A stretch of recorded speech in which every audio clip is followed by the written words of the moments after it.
So obviously, working in the football world, like, do you get a sense of like, do the players, do any of them collect? We've met a lot of baseball players that like collect their own cards or like collect other people's cards. We met this pitcher for the Phillies, Matt Strom, not too long ago, who he actually collects he really likes to collect the cards of all the players that have hit him deep.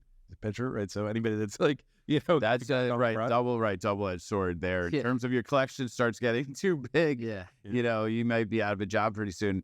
I know players do collect, and I know at least one former player who's a monster collector, Evan Mathis, and he's involved in the business. And I know, he's spent a lot of money. Is Evan the one who also like really into Pokemon? Am I remembering that right? No. There's a former linebacker in the NFL, Blake Martinez, I think. That's what I'm thinking about. Sorry, yeah. Oh yeah, Evan Mathis is a little controversial, I think. For like recently. Did you hear about that? He posted a video all about like trimming cards. Yeah.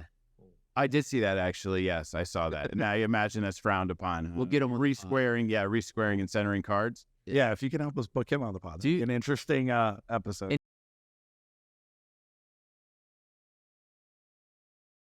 Do you think like players have a better idea of not just collecting, but even like appearances for like autographs? Because I'm seeing more and more players like be more attainable because it helps their presence, it helps their like social media following and branding too. Have you noticed that over the last few years? I think that the card companies are such an integral part of, that welcome to the NFL kind of experience where, like from jump, they have card deals. I've seen where players come in, they're rookies, and within their first month or so, they've got like whatever the obligation is for Panini or whomever, they are shipped boxes and boxes of cards to, get through. So I think like from the minute they're in the league, they're kind of, indoctrinated into that world, and they know that there's money there and things like that. I don't know to what extent players are, collecting in like an advanced kind of savvy way, as opposed to just, this is cool, I have cards and, and I can make money. Yeah.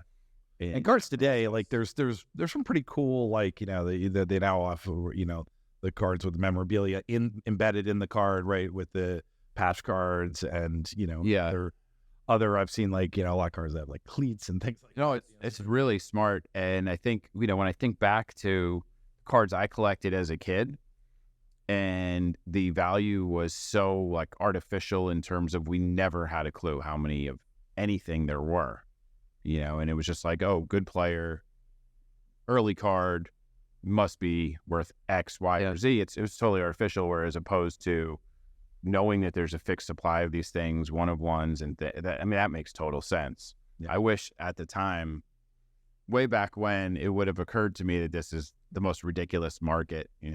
Prior to working in the NFL, I traded, so I have traded like commodities and in the markets. So, in a certain sense, this is like the two worlds kind of colliding for me. And I feel a little bit taken advantage of when I was a kid. I mean, back then, the only way to really create like, scarcity or like essentially have a one-on-one was to get it autographed, right? Like that was like, or there were error cards I remember chasing around. Yeah. Crazy. I can remember off the top of my head a Ben McDonald, Billy Ripken, and I'm trying to think of others where, the back was mismatched to the front, or